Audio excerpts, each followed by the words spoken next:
Teacher, glass टूटे तो क्या आवाज आती है? पप्पू, अम्मी की आवाज आती है। तोड़ दो बगैर तो एक भी गिलास ना छड़ियो। ਜਦੋਂ ਤੁਹਾਡੇ ਸੋਹਣੇ ਹੈ ਤੇ ਮੈਂ ਲੋਟੇ ਦੇ ਵਿੱਚ ਪੈਪਸੀ ਪਾ ਕੇ ਦੇਣੀ ਆ। हाँ जी। मालिक, अब तक तुझसे मच्छर नहीं मारे गए, मेरे कानों में गुनगुना रहे हैं।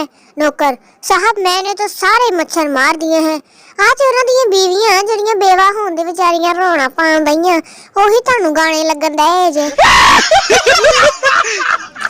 बस एक दफा बंदा नहा ले, दिल बड़ा करके कसम पूरे हफ्ते दी टेंशन मुक जांदी जे।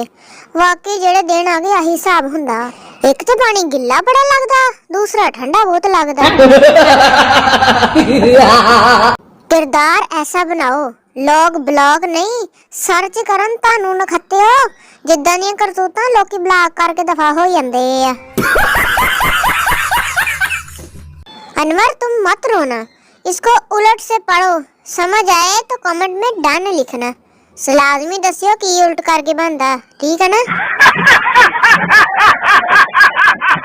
सारा साल आवारागर्दी और दहशत फैलाने के बाद बंदे का पुत्र बन के सालाना इम्तिहान के लिए तैयारी करते हुए नयान मंगोल जंगली, वाह भाई वाह, लोकां नूं जंग ते बुला के आप पेपर की तैयारी करन दिया वा। फेल ही होना मामा तू। पानी पिलाने की 10 नेकियां हैं तो सोचो बोतल और बिरयानी खिलाने का कितना स्वाब होना वा। हुण मैं जल्दी जल्दी दसो मैं किदन आवां तुहाडे कोले बिरयानी खावण। मरीज, डॉक्टर साहब काफी बीमार हूँ, कोई दवाई लिख दे पर कड़वी ना हो। डॉक्टर, फिर तेनू जलेबियां लिख देवां, जा मेरा पुत्र जाके खा, भावें बाद च तेनू मोक लग जावे। गलती इंसान से होती है जितना ताड़े कोल होई है हुणे पढ़न दे विच। हाँ जी, तुसी इंसान हो भला। बीवी, मैं हमेशा आपके दिल में रहना चाहती हूँ। शोहर, ठीक है पर उथे दूजियां बुढ़ियां ना लड़ी, नहीं तो मैं तुहानू छित्तर मारने हैं। एक काकरोच जख्मी हालत में पड़ा था, दूसरा काकरोच ओ की होया ठुड्डा वजा वा छित्तर पिया वा। पहला काकरोच, ओ नहीं यार आ कुड़ियां वेख के इन्ना चीका मारदियां मैनू ते हार्ट अटैक ही हो गया वा। इन्ना भी की डरना, साडे का सी केड़ा जिन्न, सारियां डरदियां इंज जिद्दां असीं जिन्नां दे भरा हुंदे आ।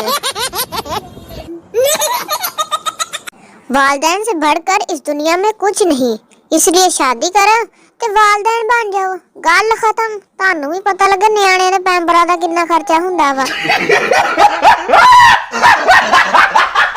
इमोजी इसका मतलब पहला जी बुखार, सर दर्द, लकवा, डिप्रेशन, जुकाम, चक्कर, बतीसी, मोतिया, मोतिया के ऑपरेशन के बाद मैदे की जलन, हार्ट अटैक, नफसियाती मसला, मुंह च बो आंदी, ला मुंह ते हाथ रख लिया, दिमाग फटन दिया लगदा दिमागी मसला, क्या करना, कोरोना, गशी के दौरे, फीलिंग MBBS डॉक्टर। कौन दसेगा ਤੁਹਾਨੂੰ ਇੰਨੀਆਂ ਸਿਆਣੀਆਂ ਗੱਲਾਂ ਹੈ? ਤੁਸੀਂ ਫਿਰ भी नहीं सब्सक्राइब करते हैं कोई तड़ा।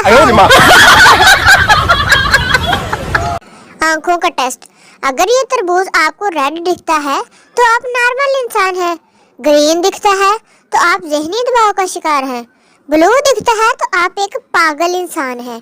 हुण कमेंट च दसो ਤੁਹਾਨੂੰ ਕਿਹੜੇ रंग दा नजर आया, जल्दी करियो जरा।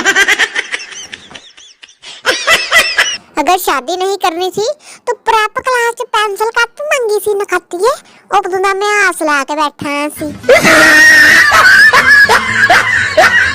लोग पता नहीं दिल पर क्यों मरते हैं, हालांकि कलेजी बहुत ही स्वाद हुंदी जे, उत्ते लींबू निचोड़ के बंदा खावे ते।